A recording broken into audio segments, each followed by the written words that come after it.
as excited as I am about this video, if you are a Marvel fan, now is the time to get hyped. We're living in the golden age of Spider-Man. It's like Captain America, it's Guardians of the Galaxy, it's Black Panther, it's the new Spider-Man films. It's the whole thing is going crazy, as well as the show on Disney XD. If you're South African and into Marvel stuff, there's Disney XD are rocking some cool stuff. The Ultimate Spider-Man animated TV series has arrived on Disney XD weekends at 6:50 a.m.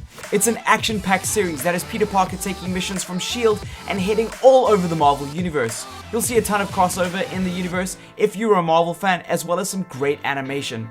Comment below if you're a huge Spidey fan and hit that like button.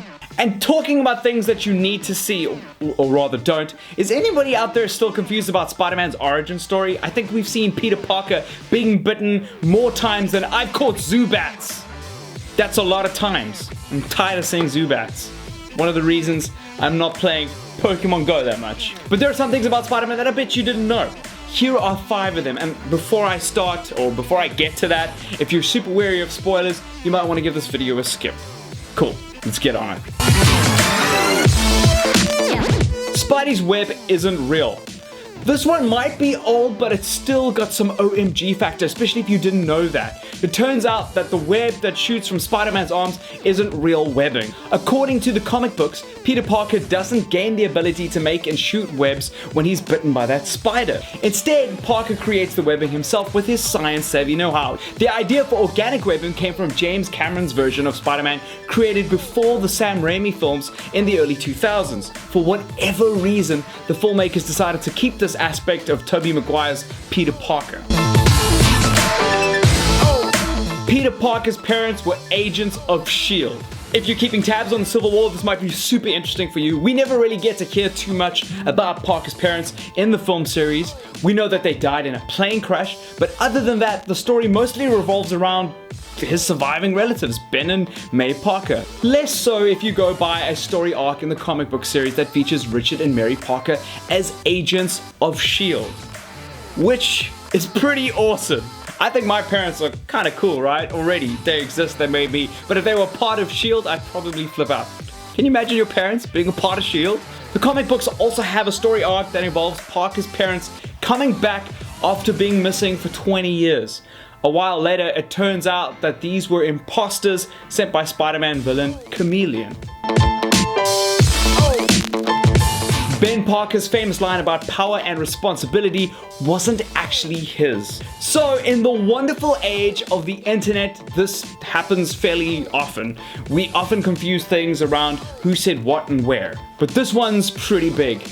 When was the last time you heard "with great" and didn't picture Ben Parker's face inspiring you to be your best you? It was even used officially by the United States Supreme Court. Ben Parker is like the grandfather or uncle of superhero inspiration speeches. If you ever have one, you probably select him. Well, I'm sorry people, I have to pop that bubble. When you go to the comic books, it wasn't Ben or even Spider-Man who first said that line. It was spoken by an omniscient narrator in volume 15 of the Amazing Fantasy series that gave us our initial introduction to this colorful, weird hero. It's not quite as impactful as Ben, but hey, it seems that the line might still have some badassery and linked to it, because it was said that it was inspired by Winston Churchill, who quoted in 1906, "Where there is great power, there is great responsibility." That is pretty close. I think we should just credit it to Winston Churchill and an omniscient voice in the thing. It's still a great line though. The spider who bit Parker also bit another student. Wait, hold up, for real? I didn't see that one coming, but bam, there it is. Spider-Man's life-changing encounter with the spider wasn't the only instance of transference of radioactive superpowers that day, that fateful day that he was bitten. Try to say that a couple of times. That was quite a mouthful of a sentence. That same spider, what a pest, went on to bite another student, Cindy Moon, who later became superhero Silk. The story arc was written in 2014 to expand on the series' origin story. In early 2015, Silk got her own comic book series with art by Stacey Lee and words by Supernatural writer Robbie Thompson, and you should definitely go check it out. It looks pretty killer. Peter Parker became a full-time famous wrestler. Okay, so you know how Peter Parker used his new powers to get some money by wrestling? Cool. A lot of us knew that. It was kind of like amateurish. Well, did you know that he was so good at it that he actually went pro? Like on TV and everything, like a big wrestler. Think about a famous wrestling Spider-Man. How is this possible?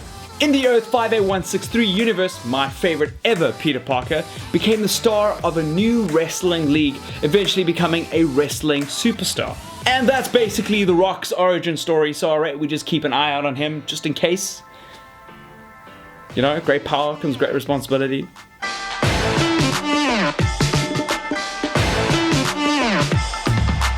So that's that. How did you find it? What was the most surprising thing that you've learned about Spider-Man in this video? And is there something that you think that I should have mentioned that I didn't? Pop that in a comment below, and I will try to respond to as many comments as I possibly can. Now is a good time to subscribe if you haven't yet and you really like this video, and smash that like button. If you want to check out more Marvel Universe content, you can click on the cards in the top right hand corner of this video and check out the links in the description below. There's a bunch coming out still that I've got to make, and you can go check out my Guardians of the Galaxy stuff. Until the next video, people, until the next video, high five a stranger. That was high five a stranger, not your fist. Adios.